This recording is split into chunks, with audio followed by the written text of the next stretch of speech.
Hello and welcome to In the Know, where we provide the industry with key guidance on using the government's business support schemes set up in response to COVID-19, our analysis of key trends, new technologies, and how to maximise the effectiveness of your operation. Later in the bulletin, we hear from Compass Business Finance about its frontline support for customers. IPIA Member Abbot Print is 100 years strong. Antalis fights to keep sustainability in focus. 8 days a week Print Solutions looks to growth with its new Xerox Baltoro. And night and day, Fuji wide format kit delivers, even underground. So, before we kick things off, we at the IPA and our sister association, the BAPC, would like to extend our thanks to hundreds of you that have written to your MP and to the Department for Business, Energy and Industrial Strategy over the last month since we began our campaign to raise awareness in government about the incredibly difficult situation our industry faces without additional targeted support. You can find out details in the description of this video with how to get involved yourself, and we are happy to report that following an official response from government to our joint statement sent to the Chancellor Rishi Sunak and Secretary of State Alok Sharma, their departments are consulting on our recommendations. You can check out the full joint statement submitted with our partners and friends at the Graphics and Print Media Alliance via the link below. Otherwise, it has been a very busy couple of months for our team, having launched and run the online conference Punchback Print, which saw 460 delegates register and join us to watch more than 20 inspirational, educational and motivational seminars and workshops, while we're also headline partners for 2 international FuturePrint virtual summits, which attracted thousands of delegates from around the world. Check out the links where you can still catch all of this amazing content for free. So next up for us will be our Epic event in December, which is online this year of course, and will again be focused on selling the message of print's awesomeness in a multi-channel mix to marketeers, agencies and procurement professionals across the land. So without further ado, we bring you the detail on the newly upgraded Job Business Support Scheme, grants and help for self-employed business people.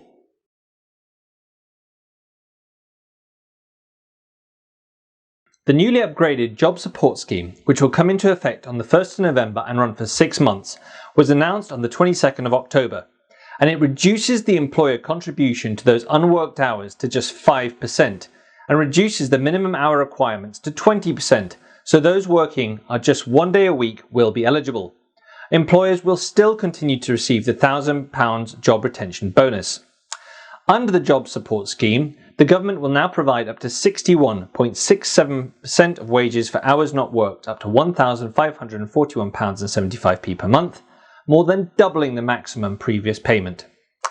As an example, if a minimum wage employee was paid an average of say £1,100 a month, under the new Job Support Scheme, they will still take home at least £807 a month, and all the employer needs to pay is a total of £283 a month, and the government will pay the rest. There are more details now on this scheme and all of the rules and regulations at the link below.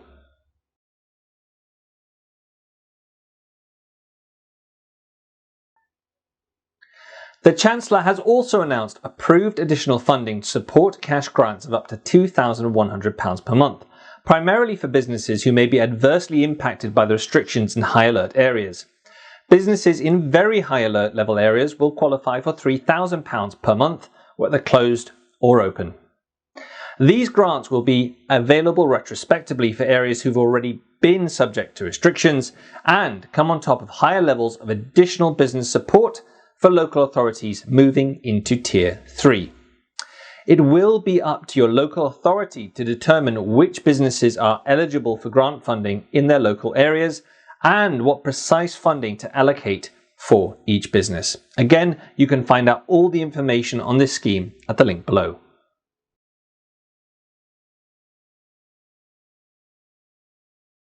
Now, the package for the self-employed is also being hugely scaled up, with grants increased from 20% to 40% of average profits until April, meaning the maximum quarterly payment will now be £3,750, a massive boost.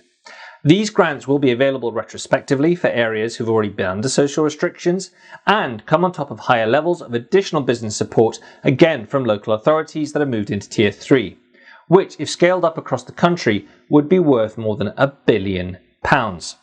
So, to find out more about that scheme and how you can take advantage of it, find out more at the link below. So, to round off this business support advice segment, make sure to check out the IPIA's bulletin section on our website and our LinkedIn feed, where you can find out about all the updates to guidance and new support initiatives, as well as things like the Kickstart scheme, where the government will pay for someone to work in your business a minimum wage for 6 months at 25 hours a week, as well as national insurance and pension contributions. Now, I would like to welcome our very special guest for this edition of In the Know, Jamie Nelson, who is the Director of Compass Business Finance. A very warm welcome to In the Know, Jamie, and thanks very much for joining us. So, my first question to you is, what strategies have you put in place to deal with this large-scale disruption to our industry, and how are you supporting your customers? We're moving into a new phase now. So initially, when the outbreak first hit, we were inundated with our customers coming on looking for support and new customers coming on. So we were inundated at that time. But we've moved through that period now, and we're now in a position where we're there to support our customers as we gradually start to work back to whatever the new normal will be. And that is really by having the facilities in place to give them the products that they need to support their business, and to give them the cash flow as their business ramps back up to some sort of normality. We're uniquely placed in the market in that we had EFG prior to COVID, and the CBILS facilities are an evolution of the EFG facility. So we automatically became a CBILS lender day one, but we're a lender and a broker. So it puts us in a position where we can provide facilities, whether it be our own or others, depending on our customers' needs. So the most important thing is that we are here to help them find the facilities to see them through the end of this pandemic and back to whatever the new normal is. That is so important. Thank you. So is the government support currently on offer effective, do you think? And what could they provide that would really make a much bigger difference? You need to put this into context a little bit. The CBILS facilities that they brought to the market, they did so in a very short space of time, just a matter of weeks. These are facilities that in normal economic times, you would expect to take years to come to market. They did it in a few weeks. They put it out to the banks and the independent lenders, who then brought it to market. Now, how those lenders interpret those facilities and how the bank, the British Business Bank, expected them to interpret them were two different things. And obviously, it takes a bit of time for the two to marry up. They responded to feedback. They made clarifications. And more importantly, very quickly, they have accredited more lenders. So there's more providers out there in the market. They've enabled the lenders to get those decisions quicker, because there's more of them out there, but by clarifying points, it enables them to get their decisions out there quicker. And they've also approved more variants. So you haven't just got, CBILS term loans, or asset finance or refinance. There's a whole cross section, whether it be invoice finance, whether it be overdrafts. Then that gives customers lots of options, which is what they need in times like this, because it may be that they need more than one of those facilities from more than one lender. So I think they've responded quite well under the circumstances. So, you recently have made a series of innovations in order to pursue growth at Compass. Can you just tell me a little bit about them and also what is driving them? We've all been really spending a lot of time on the phones or video calls with our customers, helping them through this process, helping them explore the options that are out there so they fully understand what's open and available to them, and they're making the right decisions. And that's not a 5-minute phone call or video call. That just means we've got to invest more time. But that's what Compass are all about. We're customer centric, customer focused, and want to help wherever we can. Luckily, as I said before, we're well positioned. We're a CBILS accredited lender. We lend our own funds. We can broker into the market. We provide asset finance, refinance, and term loans. all of those facilities we can put into our customers, which puts us in a great position to help the print industry going forward. Thanks very much for your time, Jamie. So on to our weekly news section of In the Know. Looking back 100 years, the country was in the beginning of the Great Depression, which arguably began in the UK at the end of the First World War and went on for 20 years. It was in those uncertain times that Abbot Print began. Now, 100 years on from incorporation, IPIA Member Abbot Print are trying to adjust for a new challenging business landscape. What will be the new normal? The impacts on staff and products? How will customers and suppliers adjust? What is there that has not yet been realised? It would be usual to celebrate a 100-year anniversary by continuing to look back at what has been achieved. But Managing Director Alistair Brown believes on this occasion it is much more important to look forward.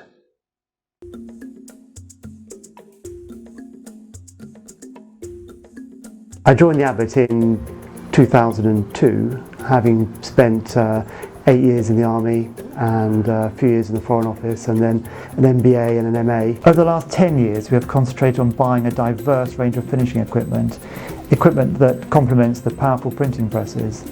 We keep a studio for creating and amending customers' artwork. We have gone from no digital presses 3 years ago to 4 digital presses from Xerox, including a new Vera for long-run mono work. This gives us the ability to provide full colour covers for our books on a run of even 10, or fast turnaround on the short run jobs.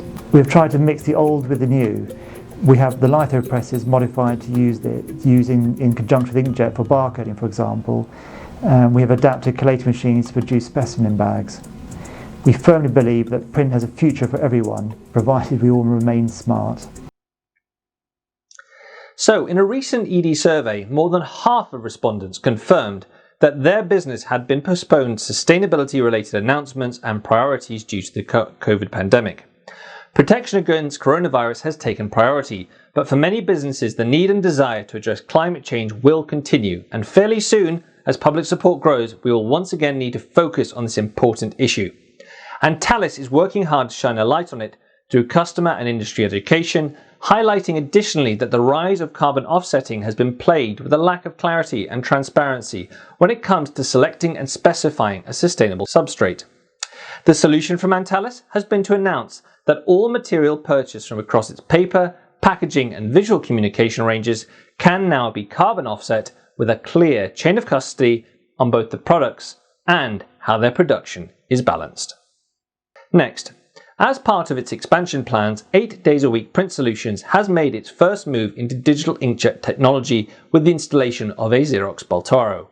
A direct replacement of the outgoing iGen 4 Diamond Edition, the Baltoro will give the company an increased capacity and firepower to support the organic growth plans it has in place. With a current turnover of £5 million and a staff of 18, the company is looking to expand its client profile and offering an existing move up from its 11,500 square foot premise. Managing Director Lance Hill commented on the investment, "Inkjet technology has moved on, and looking at the profile of our work, we will be greater utilization from the Baltoro, and we can bring in-house some of the work we've been outsourced for a number of years. On this basis, it was a no-brainer, plus the support and installation has been excellent from Xerox, which supports the decision." Now, commercial printers have long been diversifying into the lucrative wide-format graphics sector, with there being a huge amount of transferable skills that make it a fairly straightforward process. Now, during the first COVID-19 lockdown, West London signage company FD Signs successfully delivered almost 100,000 social distancing floor graphics for use across the London transport network, and has continued to maintain and replace them ever since. It proves the point that by making sure you have production capability in this area is more crucial than ever if you haven't already.